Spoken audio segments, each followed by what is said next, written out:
Je rappelle que vous êtes tous les deux correspondants en France pour 2 médias américains, pour CNN, pour Melissa Bell, pour le New York Times, pour Adam Nociter. Alors, on est moins de 10 jours après les midterms. Nous sommes, on va dire, presque à l'heure des bilans, un bilan électoral sans doute pour ces élections de mi-mandat, mais surtout, celles-ci avaient donné lieu, essayé de tirer un bilan pour savoir si elles ont donné lieu à des tentatives de manipulation de l'information dans les médias et sur les réseaux sociaux. On va profiter de la présence de Grégory pour... Est-ce que vous pouvez nous faire un peu le récit de cette campagne, ce que vous avez pu constater d'abord sur tout ce qui était justement fake news? Est-ce que c'est un terme qui est revenu régulièrement? Est-ce qu'il y a eu un certain nombre de dérapages, de tentatives de manipulation?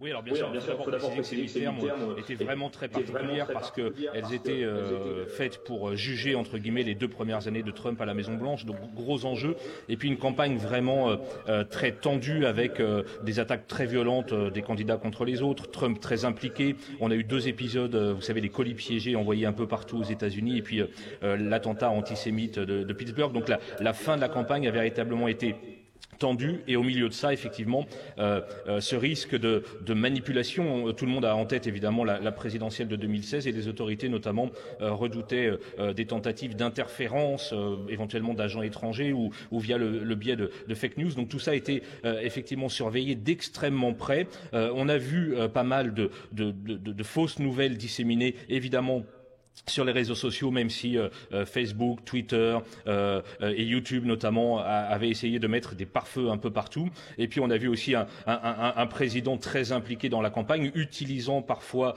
des fake news, accusant les médias d'être pourvoyeurs de fake news. On a vu le climat extrêmement tendu ces derniers jours, notamment avec le correspondant à la Maison-Blanche de CNN, Jim Acosta. Donc oui, les fake news, la manipulation de l'information était véritablement un enjeu très important pour ces élections.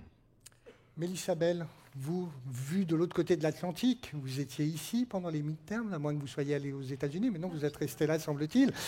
Comment vous analysez, comment vous voyez ces élections? Est-ce que vous dites que 2016 est loin derrière nous, on est déjà passé à autre chose, ou est-ce que cette problématique de fake news est encore en développement? Je pense que ce qui a un petit peu changé, c'est que finalement en 2016, toute cette idée de fake news, ce qui était véritablement de l'information, ce qui était des fausses informations diffusées assez largement sur Facebook, etc., c'est un phénomène relativement nouveau. Donc une grande partie de la population ne savait pas faire la part des choses. Voilà, on n'était pas encore en mesure véritablement de comprendre ce qui se passait pour les gens qui ne travaillent pas dans les médias, et peut-être pour nos organisations, nous ne travaillions pas assez peut-être, ou moins, dans la transparence qui s'impose aujourd'hui pour faire comprendre justement comment fonctionnent les systèmes de grands médias sérieux qui font leur travail de vérification de l'info, etc. Et je pense qu'il y a eu une évolution claire. Avec Adam Nociter, on en a souvent parlé. Les chiffres de CNN et du New York Times ces 2 dernières années n'ont cessé de grandir, les chiffres de la circulation ou de l'audimat, parce que je pense qu'il y a réellement une soif pour cette façon de contrecarrer les fausses infos, c'est-à-dire d'aller vers les médias sérieux qui font leur travail de journaliste et de comprendre qu'il y a des faits et qu'on peut essayer de les comprendre. Donc véritablement, je pense que c'est ça qui a changé. Cette campagne, sans doute, a permis de, oui, prendre le pouls un peu de l'électorat américain, de voir où en étaient les choses 2 ans après, et avec tous ces candidats très différents qui sont présentés, cette victoire pour les démocrates de la Chambre des représentants, et une carte électorale qui ne se prêtait pas forcément au parti démocrate, mais le parti a vu néanmoins des gains. Et une campagne, on a vu aussi, comme vous le disiez à l'instant, où cette question des fake news, et c'était bien ce qui était au centre de l'altercation entre Jim Acosta et le président américain qui a mené au retrait de sa carte de presse, c'est bien que la tension entre la Maison-Blanche et les médias sont plus haut aujourd'hui encore qu'ils n'étaient en 2016, me semble-t-il. Adam, vous qui êtes aussi de l'autre côté de l'Atlantique, mais vous êtes en lien permanent avec votre rédaction à New York. Est-ce que vous avez senti une différence entre 2016 et 2018 ?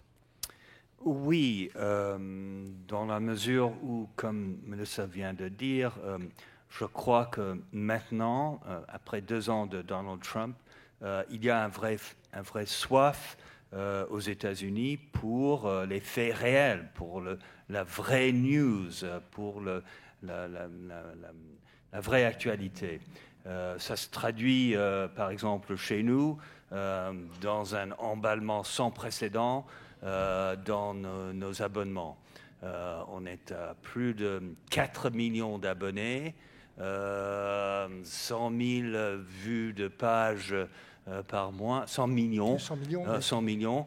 Donc, c'est clair, au moins pour moi, que les Américains ont besoin de news qui soient bien pesées, bien filtrées, bien documentées, à l'encontre de tout ce qui émane de la Maison-Blanche.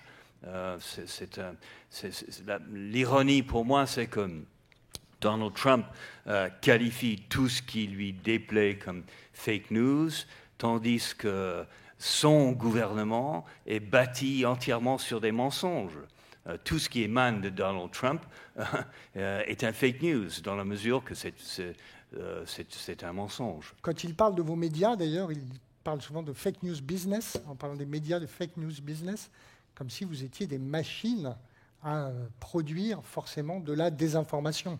Parce qu'en partie, sa campagne, dès le départ, a été basée sur ça, sur le fait d'être anti-élite, anti-système sans doute, et en nous garant finalement là-dedans. Et peut-être ce qui a changé aussi, c'est que ce rôle que doivent jouer les médias libres de quatrième pilier de la démocratie, il me semble que il n'a jamais été joué aussi clairement qu'il n'est joué aujourd'hui par les médias sérieux américains. Et donc, autant ça a été un moment pour les médias américains, pas de se réinventer, mais de redoubler dans leurs efforts, non seulement de faire leur travail, mais de le faire avec autant de transparence que possible pour bien montrer quel était le process, pour maintenir finalement cette idée, pour se défendre cette idée qu'il y a des faits. Bien sûr, le populiste est menacé par une presse libre et indépendante. C'est normal. Et heureusement, je pense que la presse américaine a été à la hauteur du défi qui lui était lancé. Grégory, on va profiter, on vous a toujours avec nous, la technique marche, tant mieux. Est-ce que vous qui avez pris tout au long de ces semaines le pouls de la population aussi, est-ce que vous avez l'impression que la perception justement de cette notion de fake news ne suit pas en fait aujourd'hui un découpage pour ou contre Donald Trump? Est-ce que cette notion de fake news n'est pas variable? Ça dépend en fait à qui vous parlez. C'est-à-dire que si vous allez dans un meeting de Trump, il a enchaîné les meetings à la fin de la campagne des midterms. Le public, la base électorale de Donald Trump prend plaisir, à la demande du président, à huer les journalistes, à insulter les journalistes. Il y a vraiment eu des moments de tension assez forts. Donc pour ce public-là, nous sommes tous à mettre dans le même sac et nous sommes tous des producteurs de fake news quand même à le dire Trump. Et ça, ce discours marche très bien sur sa base électorale. Et puis, si vous vous adressez à des démocrates, effectivement, ces gens-là s'abonnent notamment au New York Times, au Washington Post, regardent MSNBC, regardent CNN, etc. Et là, sont en quête d'informations vérifiées et crédibles. Et puis, il y a aussi une troisième partie de la population qui est très importante, et je ne sais pas ce que vos invités en pensent, mais c'est tous ceux qui ne s'informent que via les réseaux sociaux et pas via les médias traditionnels. On estime qu'à peu près 2/3 des Américains ne s'informent que via Facebook, Twitter ou Instagram. Donc ça voudrait dire, Mélissa, je vois que vous voulez réagir, ça voudrait dire qu'il n'y a plus qu'un tiers de la population qui s'informerait par les médias traditionnels et les médias dits sérieux aujourd'hui?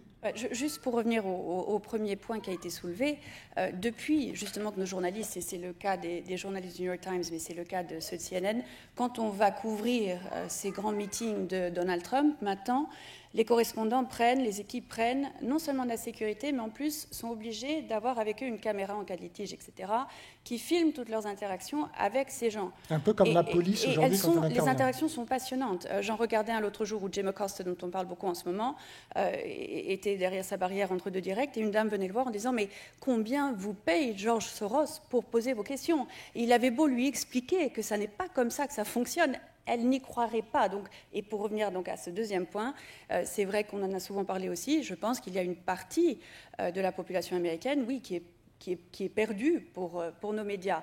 Pas parce qu'ils sont d'un côté ou de l'autre, mais parce qu'ils font de la véritable information et qu'il y a une partie de la population qui ne veut pas l'entendre. Adam Nocita, est-ce que vous avez l'impression, vous aussi, qu'aujourd'hui, il y a une partie de la population qui est perdue pour ces médias? Tout à fait. Et puis, il n'y a rien qu'on puisse faire pour les regagner, à mon avis. Seulement, il faut se souvenir que c'est une minorité. Ça représente peut-être 40% de la population. Tant pis, on peut dire, parce qu'ils ont perdu. Ils ont perdu l'élection des midterms. Les démocrates l'ont remporté par une majorité de 7-8%, la plus grande majorité dans la Chambre des représentants depuis Watergate, à peu près un raz-de-marée démocrate. Ils ont regagné les États de la ceinture de rouille, soi-disant, qui ont voté pour Trump en 2016, ce qui est clé pour l'élection de 2020. Donc oui, c'est une minorité importante, mais je crois que dans tout pays démocratique, il y aurait toujours une forte minorité qui croirait aux théories des complots, qui croirait que George Soros est derrière tout, et donc tant pis pour eux. Ils sont imperbes. Vous êtes assez pessimiste quand même sur cette évolution. Non, je ne suis pas pessimiste. J'étudie l'histoire du XXe siècle. En 1928, 30% des Allemands ont voté pour Hitler. Après la guerre, 36% des Allemands ont estimé que les Juifs représentaient une menace pour le peuple allemand. 40% pensaient, par exemple, que le nazisme était un bon système mal administré, etc., etc. Il y aurait toujours cette frange de la population qui serait absolument imperve aux valeurs démocratiques. C'est le cas chez vous, et c'est certainement le cas chez nous. Heureusement, ils sont la minorité. Dans les grandes démocraties occidentales. Pardon ? Plutôt dans les grandes démocraties occidentales, vous voulez dire ? C'est ce qui touche d'abord. Oui, dans les autres pays, c'est la majorité. Heureusement que nous ne vivons pas dans ces autres pays, parce que ça se passe autrement. Mais oui. Grégory, vous parliez de ces électeurs qui s'informent, enfin électeurs ou pas d'ailleurs, mais partie de la population qui s'informe sur les réseaux sociaux. Après les leçons tirées de 2016, on a vu que les réseaux sociaux, justement, Facebook, mais aussi des opérateurs comme Google, avaient décidé de prendre des mesures pour essayer de contrôler l'information, contrôler au sens noble, c'est-à-dire vérifier en tout cas l'information qui circulait. Est-ce que vous avez l'impression que ça a été effectif? Est-ce que vous avez l'impression que ça a porté ses fruits? Oui, clairement pour les midterms, les dégâts ont été extrêmement limités par ces grands groupes Facebook, Twitter, Google ou Instagram. Il y a eu finalement très peu de tentatives de déstabilisation, notamment venues de l'étranger. Vous savez qu'on redoutait encore des interférences russes ou chinoises ou iraniennes. Donc pour les midterms, les dégâts ont été vraiment limités. On a l'impression que ces entreprises ont retenu la leçon de 2016. Après, il y a aussi tous les gens qui s'informent dans des groupes Facebook fermés, des groupes WhatsApp, et là les fake news peuvent circuler beaucoup plus facilement et on a moins de prise là-dessus. Puis il y a des sites internet connus pour être conspirationnistes.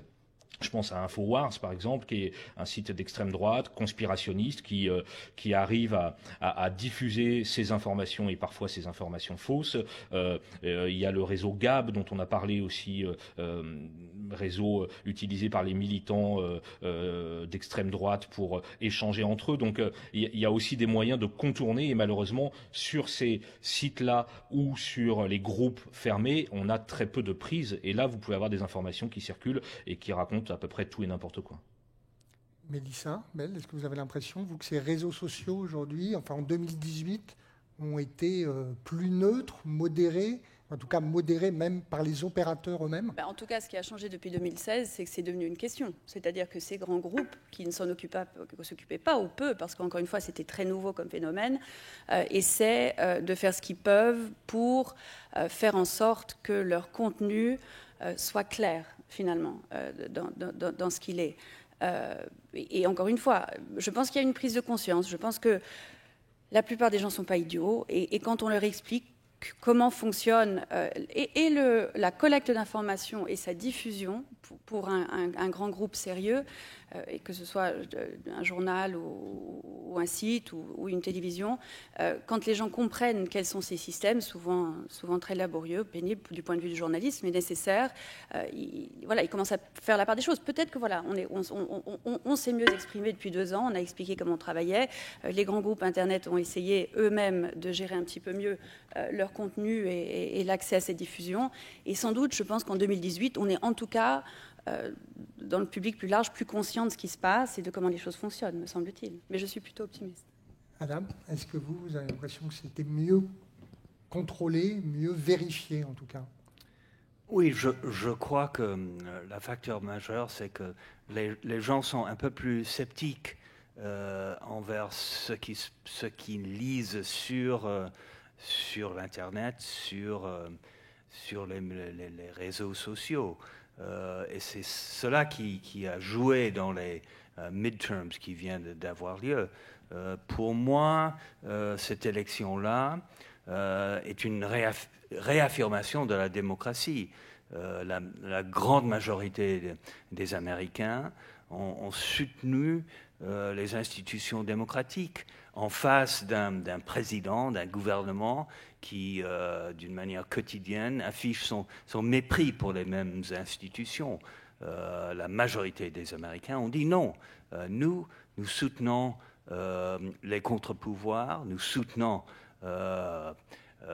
les institutions judiciaires, nous soutenons peut-être même les grands médias. On croit dans notre majorité à ce que diffusent les grands médias et pas à cette fleuve incessant de mensonges qui émane de la Maison-Blanche. Alors, c'est intéressant parce qu'on va essayer un peu de comparer, puisque cette table ronde s'intitulait « Entre midterm et élections européennes ». On voit aux États-Unis qu'il y a cette propagande politique, cette communication politique qui est omniprésente, ce qu'on ne connaît pas en France de la même façon, avec des spots notamment qui ont été diffusés pendant la campagne, avec un spot que je voulais vous montrer, mais comme on a Grégory à l'écran, on va garder Grégory. Il y a eu un spot notamment, Grégory, vous pouvez peut-être nous raconter, qui avait été diffusé, qui reprenait un Mexicain migrant illégal qui avait été condamné. Et donc, comment les républicains ont exploité ce spot, qui a été d'ailleurs relayé par Donald Trump. Oui, relayé sur le compte Twitter du président, qui est suivi par, je crois, 56 millions de personnes. Donc, vous imaginez le poids que chaque tweet pèse. Et cette publicité montrait effectivement un Mexicain entré illégalement sur le territoire américain et reconnu coupable du meurtre de policiers. Et dans la vidéo, à la fin de son procès, ce Mexicain qui était entré à l'époque de Bush père, je crois, disait je suis venu ici, je vais tuer plus de policiers, le tout mélangé avec les images de cette caravane de migrants, vous savez, partie du Honduras et qui se rapprochait avant les mi-termes du territoire américain. Donc un mélange total des genres pour essayer de laisser penser que ces migrants du Honduras étaient des criminels en puissance. Et le message est relayé par le président. La caravane, d'ailleurs, puisqu'on parle de manipulation ou de fake news ici, cette caravane a été un vrai sujet lancé par Trump juste avant les élections de mi-mandat, disant qu'il y avait des terroristes islamistes dans cette caravane, que des hordes de migrants allaient débarquer aux États-Unis. Et puis dès le lendemain de l'élection, on n'en parlait quasiment plus. Et d'ailleurs, les soldats déployés à la frontière devraient rentrer chez eux sans doute avant Noël. Donc quand on parle de manipulation, cette histoire a été littéralement utilisée par la Maison-Blanche. Et puis, juste un mot pour reprendre sur ce que disaient vos invités tout à l'heure. Le plus grand producteur de fausses nouvelles ici, c'est effectivement la Maison-Blanche et on peut le dire de manière assez objective. Vous savez, le Washington Post dénombre les mensonges ou approximations proférés par le président depuis qu'il est au pouvoir et on est à plus de 6000 et sur la période des dernières mi-termes, on était à environ 25 à 30 par jour à travers les tweets ou les déclarations faites par le président. Donc il y a tout un travail aussi de décryptage de la parole officielle qui vient de la Maison-Blanche et qu'il faut interroger ou remettre en cause et ça c'est le travail des journalistes américains notamment et des correspondants ici à Washington. Mélissa Bell, vous êtes depuis quelques années à Paris, vous suivez l'actualité forcément américaine et française. Quand vous voyez ce qui se passe sur ces élections aux États-Unis, ce qui s'est passé et la situation aujourd'hui politique en France, Est-ce qu'il y a une comparaison possible? Est-ce que vous dites qu'on n'est vraiment pas dans la même catégorie? Il y avait un moment au début de l'année, juste avant le printemps, quand Steve Bannon avait été reçu par Marine Le Pen. Et pendant le meeting au Palais des Congrès, il a encouragé le public à se tourner contre nous. Je pense que c'est la première fois que la presse française le vivait, et c'est forcément moyennement agréable. Mais on a connu des élections il y a quelques années, notamment présidentielles, avec des candidats qui, en tout cas, faisaient huer les journalistes. Alors, encore une fois, c'est ce que font les populistes, et ce qu'on voit en Europe en ce moment, c'est cette montée du populisme avec une volonté de la part de nombreux populistes européens de faire des élections européennes l'année prochaine, d'amener une espèce de vague populiste qui viendrait ensuite un peu démanteler l'Union européenne de l'intérieur. Donc des partis eurosceptiques, populistes, dans quelques cas nativistes aussi, qui veulent suivre ce chemin-là. Et on a vu pas mal d'articles justement récemment sur les efforts que ferait Steve Bannon pour venir les aider, etc. Donc bien sûr que c'est quelque chose qu'il faut suivre à l'échelle européenne. Qu'est-ce qui est en train de se passer ici? Comment ça va se dérouler dans les mois à venir? Mais ce test électoral européen sera sans doute plus intéressant que les derniers qu'on a connus en Europe, à mon avis. Adam Nossiter, est-ce que vous avez l'impression qu'on peut comparer comme ça ces deux systèmes, vous qui avez un regard un peu historique, tout à l'heure vous nous disiez en comparant déjà avec le XXe siècle, est-ce que vous avez l'impression qu'on peut comparer ces deux systèmes, et notamment je citais les exemples de la propagande politique américaine qui est beaucoup plus forte qu'en Europe, en particulier en France? Je crois en fait que vous autres Français, vous êtes moins susceptibles à être persuadés par ce flot de fake news que ne sont mes très chers compatriotes. Il y aurait des raisons diverses pour cela, mais je crois que vous pouvez rester relativement tranquille. Parce que justement, on a vu par exemple pendant la campagne de 2017 le parti de Madame Le Pen qui essayait de propager diverses fake news d'ici et là au sujet de Macron et autres, et ça n'a pas du tout marché. Et en fait, elle est devenue à la fin de la campagne risible, en partie à cause de cela. Les efforts de Bannon ici en France ont échoué. Il est clairement rejeté même par l'extrême droite. En Italie, ça marche moyennement pour lui. Donc je crois que pour le moment, vous pouvez rester relativement tranquille. Et aussi, il faut dire que même chez nous, aux États-Unis, je crois que le grand moment de la règne du mensonge est passé. Je crois qu'il a connu son apogée en 2016 avec l'élection de Trump.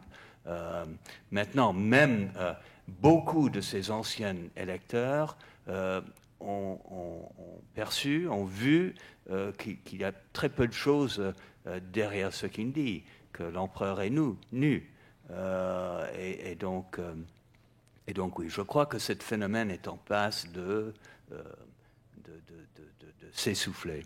J'espère, du moins. L'empereur est nu, mais il continue de tweeter, en tout cas on le voit tous les jours.